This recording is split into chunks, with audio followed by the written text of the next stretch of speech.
Alright everybody, hello and welcome. As always, I am Sean. This is In The Mixer as we continue Season 8, the first episode of this season, episode 46 of our Hashtag United Challenge in Football Manager 2019. Sometimes I forget what number we're up to, but that time it took me a second, but I got there eventually. Of course, if you haven't gone back and watched that last episode, please go and check it out. I think it was one of the better episodes we've ever done. Of course, poorly edited, but you guys are used to that kind of thing by now.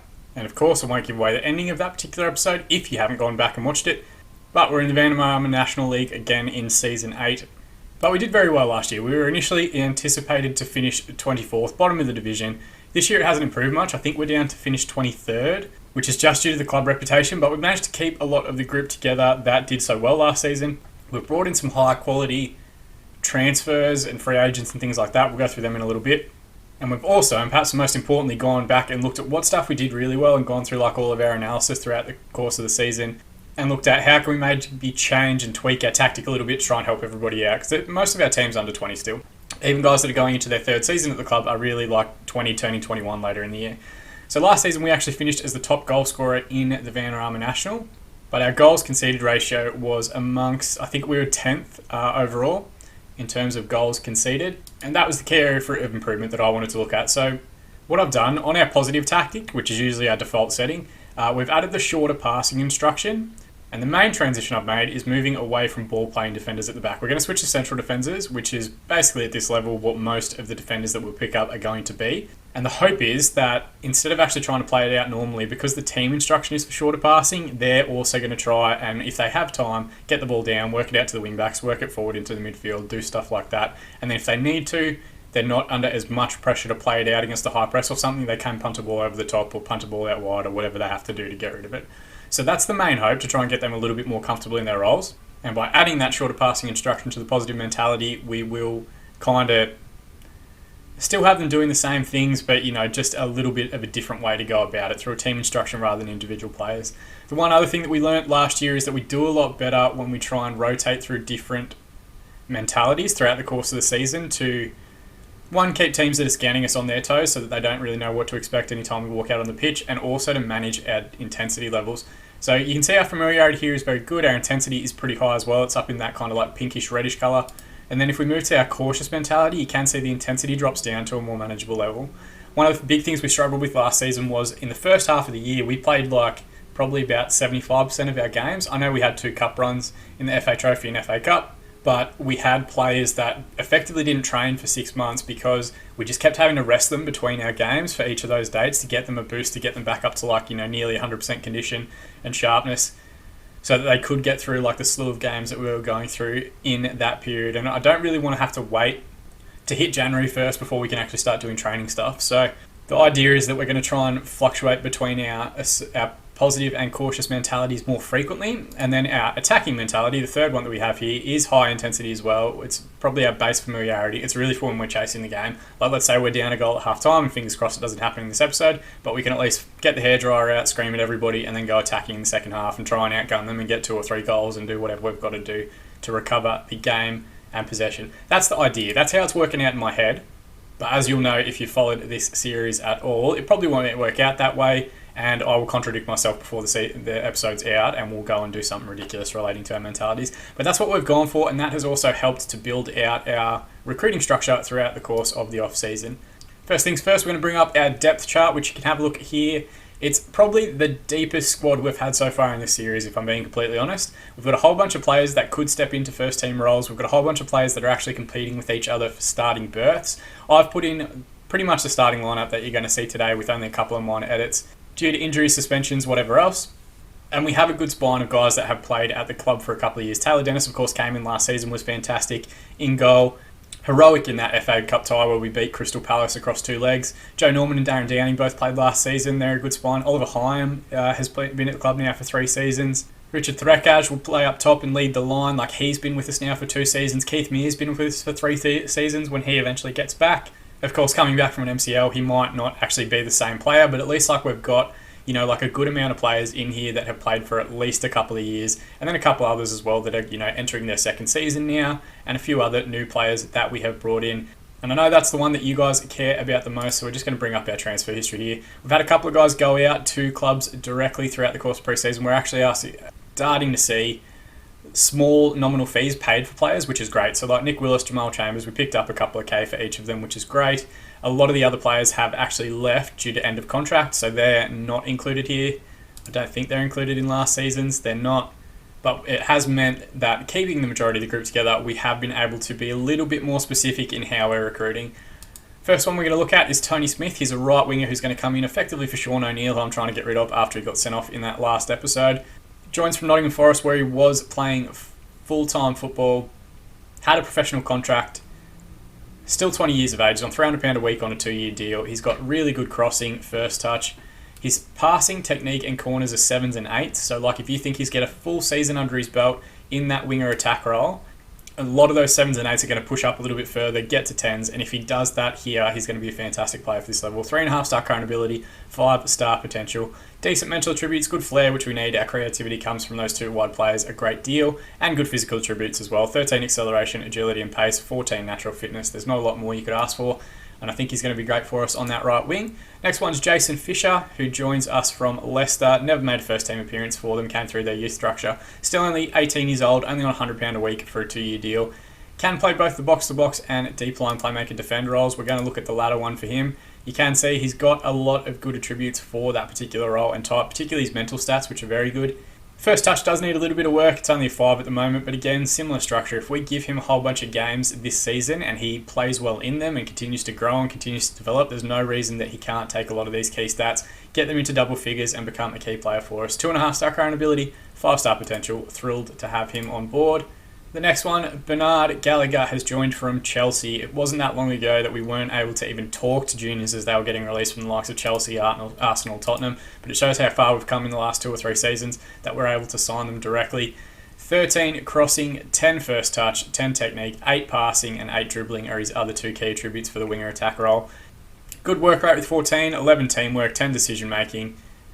Doesn't have as much flair, but off the ball is already an 8, so that's going to continue to grow. He's never made a first-team appearance, so as he continues to make those sort of things are going to get better very quick. 12 agility and pace, 13 stamina, 13 natural fitness, a great option. He'll play on that left-hand side and hopefully be the creative hub opposite Tony Smith on the other flank. Next one is Alex Vaughan, who we brought in from West Ham. Now, he is a high potential player, so only 2-star current ability, 4.5-star potential, but what I like about him is that he can play both the box-to-box midfielder and support and our deep line playmaker in defend role as a natural. He's actually got 4 different natural roles within that central midfield spot, and he's got some really good traits here, some really good stuff that jumps out at you when you look at his figures. 12 technique, 11 free kick taking, 14 work rate, 15 balance. So for a squad player to have at 18 years of old on £100 a week, that's as good as you could hope for. He can fill all of the spots that we're looking for him to. He can jump in the squad when needed, and he's young enough that he's not going to be rushed and worrying too much about getting game time super early. Next one's Mark Robinson, who joins from Millwall, makes the trip across London. He's going to play as our right wing back, replacing Chris Waring, who is still in the squad but will be a backup. Definitely a player that's much better in possession than out of it. He's got really good crossing, really good marking, really good tackling and technique. Mental stats are great. 13 teamwork, 12 leadership, 11 decision making, 10 concentration, 9s and 8s for off the ball and work rate, so they're going to continue to jump up and he'll continue to become more composed as he gets older. He's 20 years old, so one of the young ones that we've brought in, one of the older young players that we've brought in, which is a paradox in itself. Good physical attributes, 13 agility, 13 natural fitness, 12 pace, 11 stamina and acceleration, everything you could really need from a wing back at this level, so he's going to be fantastic for us. Justin O'Loughlin is the next one, and he is a bit of a project. Initially I brought him in because I wanted to try and work him to be a bit of a ball-playing defender at the back. He's currently a central midfielder who's a preferred option, but if you go and have a look at ball-playing defender and defend, he's got pretty much all the key attributes already in double figures. He just needs a little bit of work on his composure and heading and whatever else, but only 18 years old, £100 a week. We might continue trying to develop him to be that, but for now, he's just going to be our backup deep line playmaker on defend for if anything happens to Jason Fisher. And West Brom, to be fair, has been a great ground for us to try and recruit from. Keith Mears came through there. Valeriano Rodriguez back in the day came through there. Last player we're looking at, Ryan Agnew, a backup central defender. He's already natural at central defender and defend instruction, which is what we're trying to integrate this season. Good technical attributes, only heading needs a little bit of improvement. Good mental attributes, 15 aggression, 12 concentration, 12 positioning, 14 teamwork, 10 work rate. That's exactly what you'd want out of a young defender. And really good physical attributes as well. Already 13 jumping reach and 14 strength, despite only being 18 years of age. Already 182 centimetres and 78 kilos, so he's going to continue to grow and develop, and will be a more than capable third choice player behind Darren Downing, who I'm going to give another opportunity to this year, even though he pisses me off a great deal of the time, and Joe Norman, who has been a star for us for a couple of seasons now.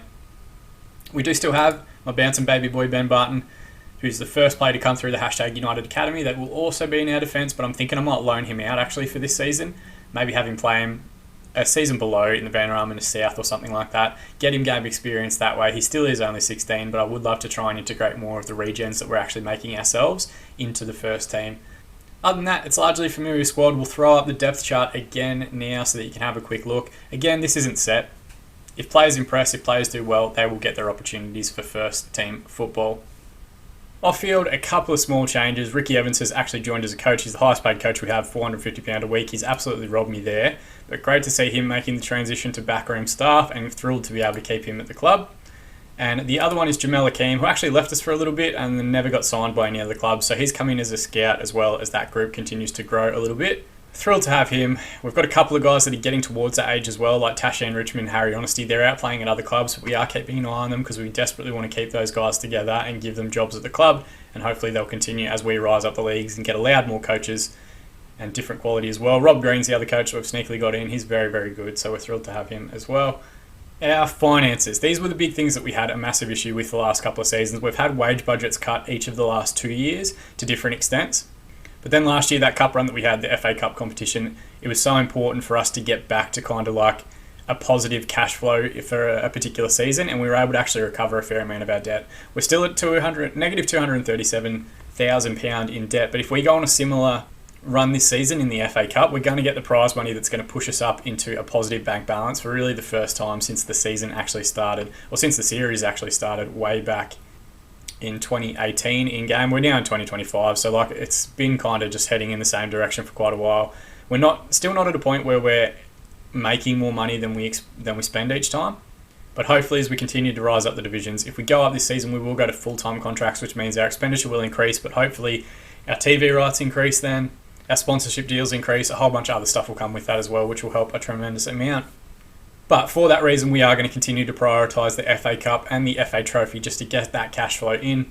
The expectation is to reach the first round. I would love to get through to the second or third round like we did last season, where I think we eventually made the fifth round in the end. And for the FA Trophy, we'd really like to try and get towards the quarterfinals, semi-finals at the very least. For the league, we're still expected just to avoid relegation. That's our standard. But I know, we're going to do well in this division, so we're going to try and go on and push for a title this season. All I really want to do is get to January in the playoff positions. If we can do that, I think we're in a really great position to go on, and once we have a bit more of a free fixture reign, once we have more time to actually do our 2 sessions of training a week, we'll be able to keep up a lot more with the teams that are already on full-time contracts, and there's about 4 or 5 in the division. Salford, Harrogate, Leyton Orient, Swindon, and I think Billericay are the 5. Maybe York are up there as well. I did flick through and have a look, but there's a fair few teams that are actually on full-time deals already. We've got nobody in terms of the Media Dream 11 for the pre-season previews, and we've only got 2 players listed as key, Joe Norman and Taylor Dennis. So they've both been around the club for a couple of years. They have played in this division before, so they're probably the most familiar, but I do feel like we've got some really good players in the team this year that potentially could be there. You can see looking at the odds for the season, even though Swindon and York were relegated back into the division, they don't drop below us.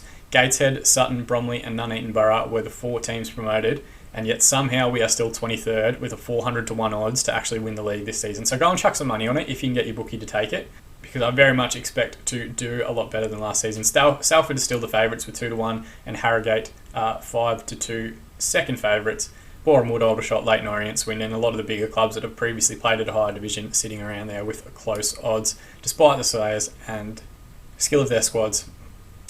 Last one, schedule for pre-season. All we've done is what we've done pretty much the entire series so far, is play games at home against local opposition that doesn't require any sort of match payment.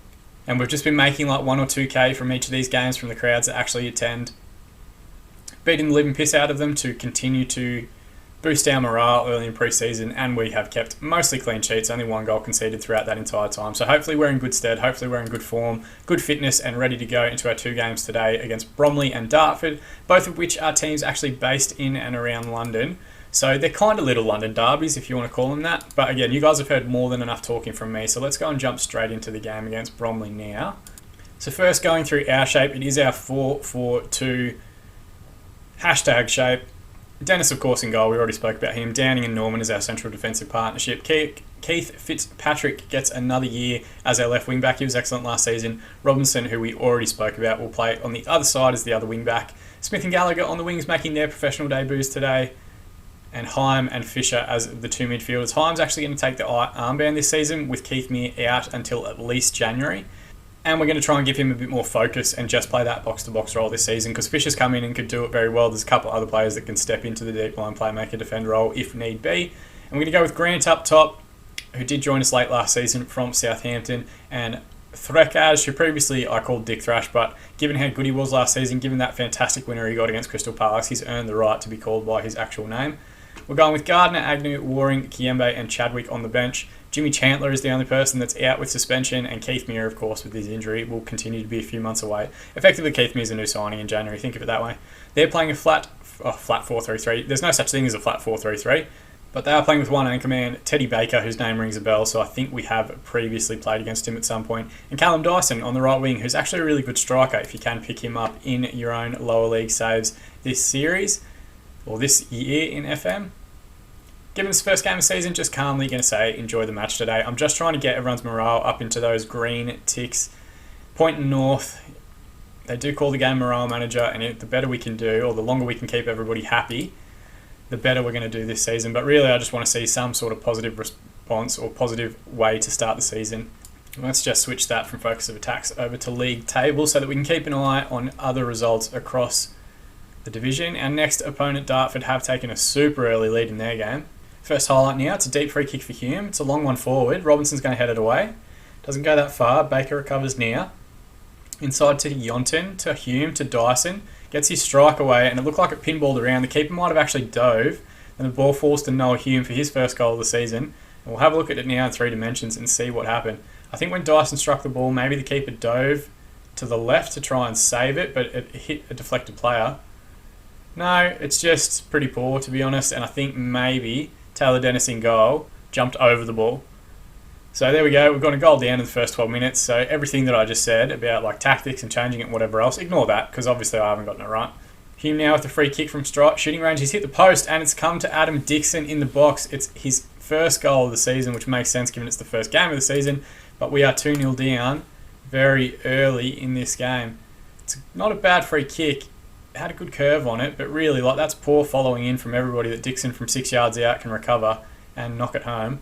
Alright, we've got our first highlight. Well, we've started with the ball anyway. Fitzpatrick on the left-hand side. It's headed away by Dixon, but Fisher should clean up. Finds Fitzpatrick again, who's getting towards the byline. It's a deep ball across towards Threkaj, and it's an excellent back post header. First goal of the season, and we do pull something back in this game. So at least we know we can score in this match if we need to. It's well weighted there from Fisher, just finds Fitzpatrick in the hole. He takes the touch. Oh no, he doesn't. It's the first time ball, and Threkaj brilliantly falls off the back shoulder of the defender and heads that one home. And does well to grab the ball and carry it back to halfway. Can we try and do anything else before half time to bring us back into this game a little bit? But we know, I'm not going to use prop humour because it nearly cost me the series last time, but you know what we're going to do at half time if we go in 2-1 down. Alright, so 2-1 down at half time. We've had 9 shots, 5 on target, 57% of the ball, 6, 4 and 43 for Bromley, but the one that matters is that they've scored twice and we've only scored once. So what we're going to do is aggressively, I expect to see much better showing from you in the second half, and because we are down, we are going to, we spoke about it briefly when we went through our tactical tweaks, switch to our attacking mentality and really go after it. The main differences are that we go a bit more direct in our passing and we have a bit higher line of engagement. So we're going to be more susceptible to balls over the top, but they're also going to be under more pressure because we're trying to get the ball forward a little bit quicker than we have been. Right, so first highlight of the second half, it's a ball forward from deep to Okoro. Fisher with a good tackle, but it's going to come to Reynolds for the Bromley midfield. Plays it out wide to Dyson. Well recovered by Gallagher, actually, and we do have some space in front of us. He looks for Grant now, and there's a man over in Threckage if he can get him. Reverse pass to Gallagher instead. There's men in the middle. Hyam runs forward, and we have equalised after going 2 goals down. Excellent counter-attacking football then. And even then, as I was commentating it, looking at for the switch early, Grant did very, very well to spot the run of Gallagher, put him out into space, and it's basically the commitment of that centre-back having to come across opens the space for Hyam, and he just pokes home from about 5 yards by the time he actually finishes it. So we've done quite well. We might also very quickly then use the praise shout to say that we have brought it back to 2-2. A couple of players are motivated. The only one that's really struggling is Grant, who was overwhelmed by that feedback. He did well in the build-up for that goal, but only 6.4 match rating so far for him. As we always do, we'll give it to about an hour mark, and then we'll have a look at how everyone's form and fitness is doing and make subs there. Robinson now with a deep free kick finds Hyam at the top of the box, switches out to Fitzpatrick again. Can he get the ball in? He does now. Petrovic heads it away, but only as far as Fisher, who tidies up well. He recycles possession very well, does Fisher. Hyam all the way back to Downing, so we're not forcing anything, and just as I say that, we force the ball forward. Gallagher cuts it back though to Grant. It's pinballing around, and Gallagher eventually gets the strike and works a good save out of the keeper. We've got a corner here. They're closing down the short corner well, so it's going to come to Gallagher, and he clears it straight into that man. Just the decision making on that, like we are set to short corners, but if you haven't got a cross immediately, then just work it around. You've got 2 people there.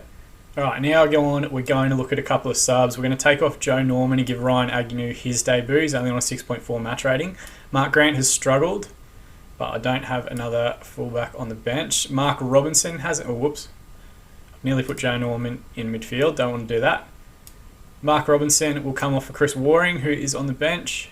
And then the last one, Tony Smith hasn't had... Oh, actually, I'm going to hold on to the last sub because we've got both Oliver Hyam and Jason Fisher in midfield that are on yellow cards. So usually that means that as soon as I make 3 subs, one of them picks up a stupid second yellow and we go down to 10 men. So let's just hold off on it. And if anything does happen, we at least know what we're doing.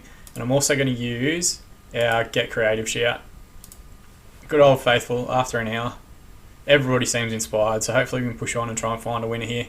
Right, one little tactical tweak with 15 minutes to go. We're just going to switch Mark Grant and Threckage in their roles. Threckage will go to the deep line forward role and Grant will move up to the advanced forward just to see if it'll help Grant get involved in the game a little bit more.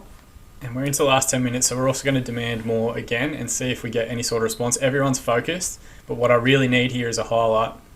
Right, we're into extra time now. We do have 3 minutes to be added on. We're in the first minute of that now. Dyson is coming forward. Deep ball across to Okoro. Surely he's offside, and thankfully he is.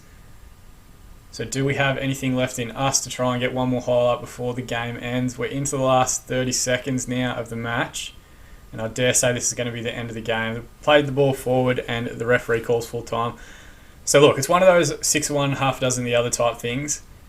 Disappointed that we went 2-0 down in the first game of the season to pretty piss-weak goals in the first 20 minutes, but pleased that we had some sort of response, that we were able to come back and get the equaliser and showed enough character to keep going. And we know that at least if we switch to that attacking mentality and fire a rocket, that it can be effective in certain situations. Assertively, I'm just going to say, what a comeback. That was a great effort. And just to try and keep everybody's morale up, there's no need to go and kick anybody on the first day of the season, but really at home against a side like Bromley who just came up from the lower division, you'd expect to do a bit better. Honours even at the Hyde. Bromley enjoy a considerable size advantage over their opponents, weighing on average 6 kilo more players, so we're a skinny team apparently. Bernard Gallagher was actually excellent in the build-up for that equalising goal. 7.7 match rating for him with that 1 assist, and a good amount of professional debuts. Gallagher was one of them. Robinson, Smith, Agnew, Fisher also celebrated debuts in that match. Nobody picked up any knocks or anything from the starting 11. Chandler is still suspended, but I will try and bring him into the squad relatively quickly once he's back. I'm just going to rest everyone that started the game for 1 day, which sees them get a Sunday rest day. They'll get a little bit of a boost, and we should have a training session on Monday. It's not currently showing up, but there should be something scheduled. And then, magic of editing, we're going to jump ahead to the game against Dartford in 3 days now. Alright, so just like that, we are ahead a couple of days. Same shape. Really the same starters as well for us. No injuries or anything to be too concerned about. We have switched up to our cautious mentality because we're away from home. We want to try and balance our intensity throughout the early part of the season, at least for the first 10 games or so. They're playing a 4-3-3, very similar shape and structure to the last game. We'll see if we can handle it a little bit better, and hopefully by being cautious, we're a little bit behind the ball more and don't give up the early goals we conceded against Bromley. Assertively, I'm just going to say go out and have some fun tonight. I'm just trying to keep it as light as possible early in the season.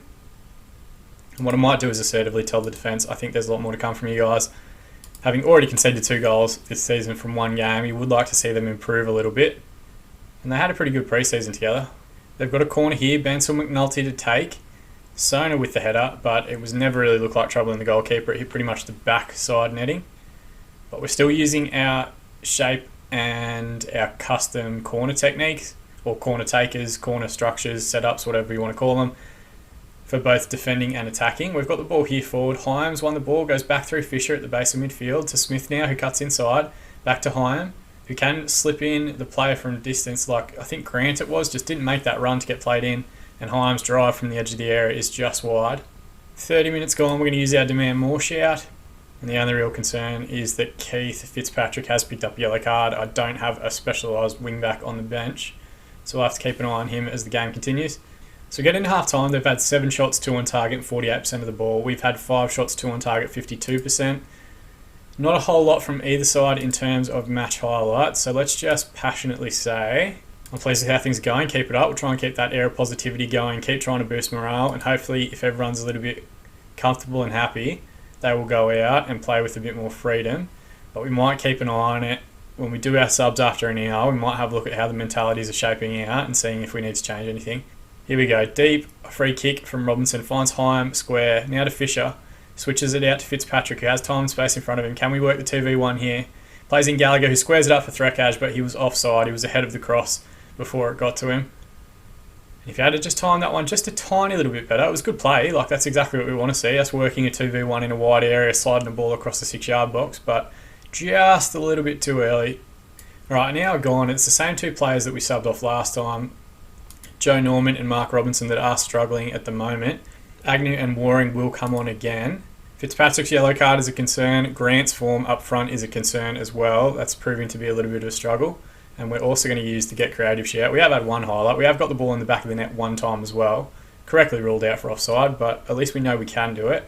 And just anything to kind of spark this game into life, to be honest. There haven't been much to speak of in terms of highlights thus far.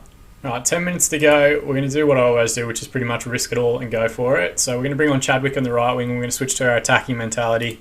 For the last 10 minutes, we're going to see if we can push it on and put the ball in the back of the net, or we're probably going to leave ourselves a bit too open at the back and potentially concede. I just want to be able to use my shout, which is demand more. Here we go.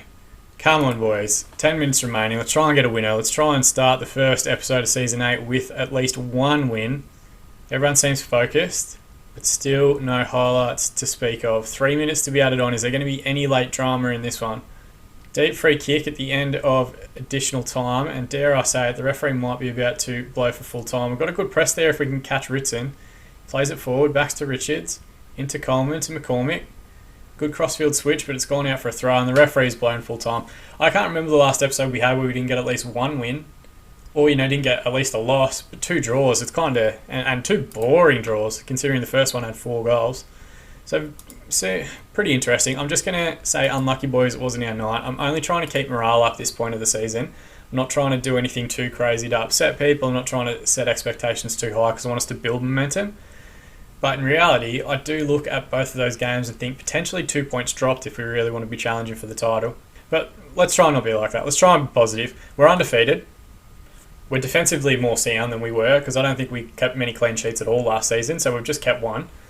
If we do go on a decent run in the remaining 10 games and we get to the 10-game point of the season and we've had, let's say, 6 wins and 4 draws, I'd take that over a lot of other different results, and we can still shoot up the table relatively quickly. There's only 3 teams that have won their first 2 games, Tranmere, Forest Green and York, so they're only 4 points ahead of us. We can catch them relatively quickly. Speaking of our schedule, there is 1 episode, and if you've watched this series for a while, you know what I'm talking about, that I haven't done in forever. I did mention it last time out. So I think what we're going to do is jump a little bit further ahead than normal and get to the games against Aldershot and Cambridge to start October. And then that will kind of give us another 10 or 11 games to get towards the end of 2025 and come back and do those matches. There's a good homestand there with Salford and Dover. That might be a good time to come back for an episode. And if you pay attention to those dates, you'll know what I'm talking about. So it will be a bit of a jump ahead. I think that's about 12 games that will come back after, 12, maybe 13.